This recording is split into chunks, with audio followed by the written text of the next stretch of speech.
நான் உங்கள் கண்ணை பேசுறது நான், கேட்குறது நீங்கள், கேட்டுக்கிட்டே இருங்க. கரும்பு இல்லை குறும்பு இல்லை, இனிதா புளிதான், கேட்காதீங்க. அப்படி ஓ அதான் இன்னைக்கு எடுத்திருக்கிற தலைப்பு தான், யாரிடம் எப்படி பேசுவது, என்னிடம் எப்படி பேசுவது என்று நான் என்னும் சொல்லலாம் வரல.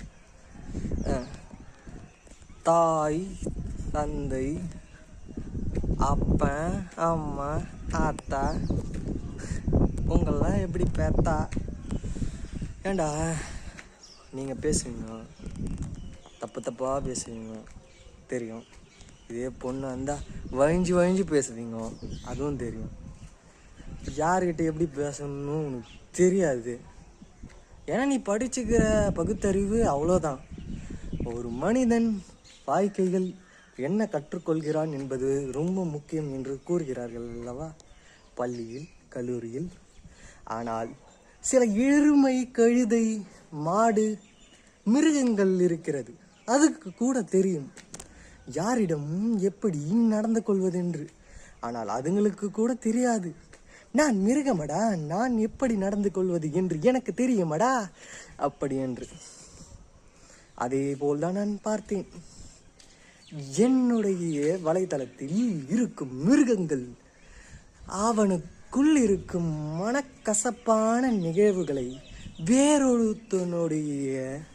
வேறொருவனுடைய மனதை நோகடித்து புண்படுத்தி அவனை கொன்றுவிட வேண்டும் என்றுதான் ஆசை, யோசனை.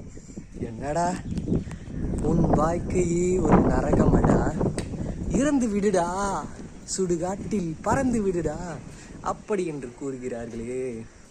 மனக்கசப்பை நான் இனிப்பாக ரசிக்கிறேன். உன் இழிவான பேச்சுக்களை என் இன்பமான பேச்சுக்களாக நான் நினைக்கிறேன்.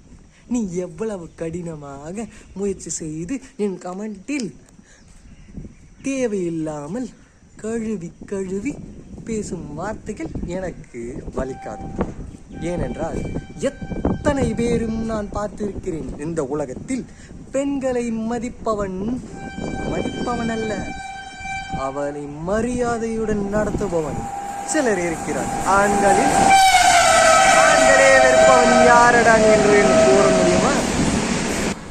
சொல்லிக்கொண்டே போகலாம். அதனால்தான் அவர்கள் எல்லாம் மிருகத்தை விட மோசமான வில்லன்லாம் சொல்ல விரும்பல. அவன் வில்லனும் கிடையாது, அவன் ஒரு சைக்கோ.